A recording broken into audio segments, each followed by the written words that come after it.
ಓಂ ನಮೋ ನಾರಾಯಣ. ಓಂ ನಮೋ ನಾರಾಯಣ.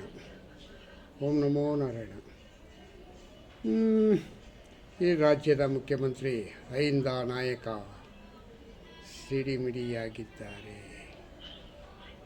ಏನಕ್ಕೆ ಅಂದರೆ November 20ರಂದು D K Shivakumar ಪದಗ್ರಹಣ ಅಂತ ಹೇಳಿದ್ದಕ್ಕೆ ಮುಖ್ಯಮಂತ್ರಿಯಾಗಿ ಸ್ವೀಕಾರ ಮಾಡ್ತಾರೆ ಅಂತ ಹೇಳಿದ ಪತ್ರಕರ್ತರ ಮೇಲೆ ಅಹಿಂದ ನಾಯಕ ಸಿಡಿಮಿಡಿ. ಇವರು ಯಾವಾಗ ಮನಸ್ಸು ಬರ್ತದೋ ಆವಾಗ ನಾನು ಅಹಿಂದ ನಾಯಕ ಅಂತ ಹೇಳ್ತಾರೆ. 2004ರಲ್ಲೇ ಅಂತ ಅಂದ್ಕೊಂಡಿದ್ದೀನಿ. ಸುಮಾರು 2004 ಇಲ್ಲ 5ರಲ್ಲೇ ಇರಬೇಕು. ಅವರು JDS ಉಚ್ಚಾಟನೆಗೊಂಡಿದ್ದೇ ಈ ಅಹಿಂದ ನಾಯಕನ ಹೆಸರಿನಲ್ಲಿ. ಈಗ ಶುರು ಮಾಡ್ಕೊಂಡಿದ್ದಾರೆ. ಕಷ್ಟ ಬಂದ ಕಾಲದಲ್ಲಿ ಅಹಿಂದ ನಾಯಕ. ಬೇರೆ ಟೈಮಲ್ಲಿ ಏನೂ ಇಲ್ಲ, ಅದ್ರ ವಿಷಯನೇ ಇಲ್ಲ. ಅಹಿಂದನೂ ಇಲ್ಲ, ಯಾವ ಹಿಂದನೂ ಇಲ್ಲ. ಹೆಂಗಿದೆ ಇದು? ಚೆನ್ನಾಗಿದೆಯಲ್ಲ. ಸಿದ್ದರಾಮಯ್ಯವ್ರಿಗೆ ಚೆಂದಾಗಿದೆ, ಸರಿ, ನಮಗೇನೂ ಅಲ್ಲ. ಆದರೆ ಈ ರಾಜ್ಯದ ಜನ ಸಂಕಷ್ಟಕ್ಕೆ ಹೋಗ್ತಾರೆ. ಈ ಅಪ್ಪ ರಾಜ್ಯ ಉದ್ಧಾರ ಮಾಡ್ತೀನಿ, ರಾಜ್ಯಕ್ಕೆ ರಸ್ತೆ ಮಾಡ್ತೀನಿ, ಸಾರಿಗೆ ತರ್ತೀನಿ, ಇದನ್ನು ಮಾಡ್ತೀನಿ, ಹೊಸ್ದಾಗಿ ಕಾರ್ಯಕ್ರಮ ಮಾಡ್ತೀನಿ, ಏನೂ ಇಲ್ಲ. ಟಾರ್ ಹಾಕಿಸ್ಬೇಕು ಅಂತ ಒಬ್ಬ ಅಧಿಕಾರಿ ಈಗಾಗಲೇ 6 ತಿಂಗಳಿಂದ ಯಾವ ಅಧಿಕಾರಿನೂ ನಮ್ಮ ಮುಖ್ಯಮಂತ್ರಿ ಮಾತಿಗೆ ಕೇಳ್ತಾ ಇಲ್ಲ. ಯಾವ ಅಧಿಕಾರಿನೂ ಕೇಳ್ತಾ ಇಲ್ಲ. ಆ ಜನಗಣತಿನೇ ತಗೊಳ್ಳಿ. ಹೊಸ್ದಾಗಿ ಜನಗಣತಿ ಅಂತ ಅನೌನ್ಸ್ ಮಾಡಿದ್ರು. ಆ ಜನಗಣತಿನಲ್ಲಿ ಅರ್ಧಂಪರ್ಧ ಆಗಿದೆ. ಅದಕ್ಕೆ 2 ಅಲ್ಲ 3 ಸತಿ ಪೋಸ್ಟ್ಪೋನ್ ಮಾಡಿಸಿದ್ರು. ಅಂದರೆ ಇವ್ರ ಮಾತು ಎಲ್ಲಿ ನಡೀತು ಅಂತ ಮುಖ್ಯಮಂತ್ರಿಗೆ ವ್ಯಾಲ್ಯೂನೇ ಇಲ್ಲ. ಕಾರಣ ಏನು? ಯಪ್ಪ ಬಿಗಿ ಇಲ್ಲ, ಕೆಲಸ ಮಾಡಬೇಕು ಅಂತ ಆಸಕ್ತಿ ಇಲ್ಲ. ದಿನ ತುಂಬಿಸೋಕ್ಕೋಸ್ಕರ ಮುಖ್ಯಮಂತ್ರಿ ಆಗಿದ್ದಾರೆ ಇವರು. ದಿನಗಳು ತುಂಬಬೇಕಷ್ಟೇ ಇವ್ರಿಗೆ, ವರ್ಷಗಳು ತುಂಬಬೇಕು, ತಿಂಗಳು ತುಂಬಬೇಕು.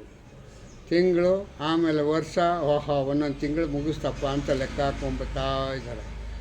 ಏನಕ್ಕೋಸ್ಕರ? ದೇವರಾಜ ಅರಸು ಕಾರ್ಯಕ್ರಮನೀಗ ರದ್ದು ಮಾಡಬೇಕು ಅಂತ, ಅವರ ಬ್ರೇಕ್ ಮಾಡಬೇಕು ಅಂತ. ಏನ್ರಿ ನಿಮ್ಮ ತಲೆ ರೀ ಸಿದ್ದರಾಮಯ್ಯ ಅವರೇ, ಭಾಳ ಚೆನ್ನಾಗಿದೆ ರೀ ನಿಮ್ಮ ಆಟ ಟೋಪಿ ಎಲ್ಲ. ಅದರಲ್ಲಿ ಒಬ್ಬನಿಗೆ ಹಿಂದಿಂದ ಎತ್ತಿ ಕಟ್ತೀಯ.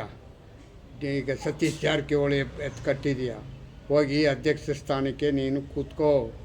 ನೀನು ನನ್ನ ಕಡೆಯವ್ರು ಆಗಿಬಿಟ್ರೆ ನನಗೇನೋ ಕಿರೀಟ ಬರುತ್ತೆ ಅಂತ. ಆಮೇಲೆ ನೋಡಿದ್ರೆ ಇನ್ನೊಂದು ಗುಂಪಿನೀಗ ಅಹಿಂದ ಗುಂಪಿಗೆ ಸತೀಶ್ ಜಾರಕಿಹೊಳಿ, ದಲಿತರ ಗುಂಪಿಗೆ ಮುನಿಯಪ್ಪ. ಎಂಥದ್ರಿ ಪಾಪ. ಪರಮೇಶ್ವರ್ ಬೇರೆ ನಾನಿದ್ದೀನಿ ಅಂತ ಅಂದ್ಕೊಂಡು ಅವರು ಅವಾಗಿಂದ ಹೇಳ್ತಾಯಿದ್ರೆ ಪರಮೇಶ್ವರ್ಗೂ ಚೆಳ್ಳೆ ತಿನ್ನಿಸ್ಬಿಟ್ಟೆ, ಈ ಕಡೆ ಡಿ ಕೆ ಶಿವಕುಮಾರ್ಗೂ ಚೆಳ್ಳೆ ತಿನ್ನಿಸ್ಬಿಟ್ಟೆ. ಇದು ಸರಿನಾ? ಮುಖ್ಯಮಂತ್ರಿ ಸಿದ್ದರಾಮಯ್ಯ ಅವರೇ, ದಲಿತರ ಕೂಗು ಯಾರಿಗೆ ಬೇಡ, 3ನೇವನಿಗೆ ಅಂತ ಅಂದ್ಬಿಟ್ಟು ಖರ್ಗೆ ಏನಾದ್ರು ಆಗಿಬಿಟ್ರೆ ಮುಖ್ಯಮಂತ್ರಿ, ನಿಮ್ಮ ಕತೆ ಏನಾಗ್ಬೋದು ಮುಖ್ಯಮಂತ್ರಿಗಳೇ? ನಿಮ್ಮ ದೇವರಾಜ ಅರಸು ಕಾರ್ಯಕ್ರಮನೀಗ ಅವ್ರ ರೆಕಾರ್ಡ್ನೀಗ ಬ್ರೇಕ್ ಮಾಡೋಕ್ಕಾಗಲ್ವೇ? ಹೆಂಗಿದೆ ಅಲ್ವಾ? ಆಗದೆ ಹಂಗೆ ಅನ್ನಂಗಿದೆ ನನ್ನ ಮನಸ್ಸಿಗೇನು. ನೀವು ಡಿ ಕೆ ಶಿವಕುಮಾರ್ಗೆ ಚೆಳ್ಳೆಹಣ್ಣು ತಿನ್ಸೋಕ್ಕೋದ್ರೆ ಮೇಲೆ ಭಗವಂತ ಅವನೇ ನಿಮಗೆ ಇನ್ನೊಂದನಿಗೆ ಇದನ್ನು ಮಾಡೋಕ್ಕೆ. ಅಲ್ರಿ, ನಾನು ಸತ್ಯ ಹರಿಶ್ಚಂದ್ರ ಅಂತ ಇದ್ವಿ. ಸತ್ಯ ಹರಿಶ್ಚಂದ್ರ ಏನು ಮಾಡ್ದ? ಮೂಢ ಹಗರಣದಲ್ಲಿ 14 ಸೈಟು ನುಂಗಿ ನೀರು ಕುಡ್ದವನು ಅಂತ ಪ್ರೂವ್ ಆಯಿತು. ಕೋರ್ಟೆಲ್ಲ ಜಡ್ಜ್ಮೆಂಟ್ ಬಂತು. ನಿನಗೆಲ್ಲಪ್ಪ ಅವಮಾನ ಆಗುತ್ತೆ? ನಿನಗೆಲ್ಲಿ ಅದ್ರ ಬಗ್ಗೆ ಯೋಚನೆ ಇದೆ? ಹೇಳು, ಒಂದು 10 ನಿಮಿಷ ಯೋಚನೆ ಮಾಡಿ ಹೇಳು. ಆ ಡಿ ಕೆ ಶಿವಕುಮಾರು ಹೇಳ್ತಾವ್ರೆ, ಯಾರು ಮಾತಾಡಬೇಡಿ. ಎಲ್ಲಿ ನಿನ್ನ ಭಾಷೆನೇ ಡೈಲಾಗ್ನಿಗೆ ಇದು ಮಾಡ್ಕೊಂಬಿಟ್ಟವನೆ ಅವನು. ಕಂಟಿನ್ಯೂ ಇನ್ನೇ ಹೇಳ್ತೀಯಲ್ಲ, ನಾನು 10 kg ಕೊಟ್ಟಿರ್ತೀನಿ, 10 kg ಅಕ್ಕಿ ಅಂತ. ಹಂಗೆ ಅವನು ಈಗ ಡಿ ಕೆ ಶಿವಕುಮಾರು, ನೀವ್ಯಾರು ಬ್ರತಗೆ ಇರಬೇಡ್ರಿ, ನಾನೇ ನನ್ನ ಪ್ರಾಬ್ಲಮ್ನೀಗ ಸಾಲ್ವ್ ಮಾಡ್ಕೋತೀನಿ, ಹೈಕಮಾಂಡ್ ಹತ್ರ ಎಲ್ಲ ಹೇಳ್ತೀನಿ. ಹೈಕಮಾಂಡೇ ಮಾತಾಡಿಸ್ಲಿಲ್ಲ ಅಂದರೆ ಏನಪ್ಪ ಮಾಡ್ತೀಯ ನೀನು? ಜನಗಳ ಬಲ ಇದೆ ಅಂತ ಗೊತ್ತಾದ್ರಪ್ಪ ನಿನ್ನ ಹೈಕಮಾಂಡ್ ಮಾತಾಡ್ಸೋದು. ಡಿ ಕೆ ಶಿವಕುಮಾರ್ ಇಲ್ಲಿ ಇವರು ಜಂಗಿ ಬಲ ತೋರಿಸ್ತಾ ಇರ್ತಾರೆ ಆವಾಗವಾಗ. ಅದಕ್ಕೆ ಅವ್ರನ್ನ ಮೆಚ್ಕೊಂಡವ್ರೆ. ನೀನು ಯಾವ ಬಲ ತೋರಿಸ್ತಿಂದ ಯಾವ ಬಲನೂ ತೋರಿಸಿಲ್ಲ. ನೀನು ಬರೀ ದುಡ್ಡನ ಬಲ ಒಂದೇ ತೋರಿಸಿರೋದು ಅವ್ರಿಗೆ, ಯಾರಿಗೆ? ಹೈಕಮಾಂಡ್ಗೆ. ಅದಕ್ಕೆ ಆ ದುಡ್ಡಿಗೆಲ್ಲ ಬಗ್ಗಲ್ಲ ಅವರು. ಜೊತೆಗೆ ಇಲ್ಲಿ ಜನಬಲ ಬೇಕು. ನಿನ್ನಿಂದ MLAಗಳಿಲ್ಲ ಅಂತ ಇವನು ಸ್ಫೋಟಿಗೆ ಮಾಡಿ ನ್ಯೂಸ್ ಕೊಡ್ತಾವ್ರೆ. ಅವ್ರು ಯಾರೋ ಇಬ್ಬರು ಬಂದಿದ್ರಲ್ಲ, ಏನೋ ನಿಮ್ಮ ವರಿಷ್ಠರು ಗುರ್ಜೇವಾಲನ ಯಾವಲ್ಲ, ಅವರು ಎಲ್ಲ ತಗೊಂಡೋಗಿ ಸುದ್ದಿ ಹೇಳೋರೆ ನಮ್ಮ ಸಿದ್ದರಾಮಯ್ಯನಿಗೆ ಸಪೋರ್ಟ್ ಇರೋದು ಅಂತ. ಯಾಕೆ ನೀನು ಅವಾಗೆಲ್ಲ ಯಾವುದು ತಗೊಳ್ಳಿಲ್ಲ, ನೀನು ಭಾಳ ಪ್ರಾಮಾಣಿಕ ಆಗಿದೆಯಾ, ಹಂಗಾಗೆ ನಿನಗೆ ಇದು ಕಷ್ಟ ಆಗಿರೋದು. ಅವ್ರಂಗೆ ಹಲ್ಲಲ್ ಟೋಪಿ ಆಡಿದರೆ ನಿನಗೆ ಅನುಕೂಲ ಆಗ್ತಾಯಿತ್ತು. ಹಾಂ, ಈಗ ಯಾರು ಮುಖ್ಯಮಂತ್ರಿ ಹೇಳ್ಬಿಡು ಹೋಗಲಿ. ನೀ 13ನೇ ತಾರೀಕು 21ನೇ ತಾರೀಕಿಗೆ ಗ್ಯಾರಂಟಿ ಐತೆಯಾ?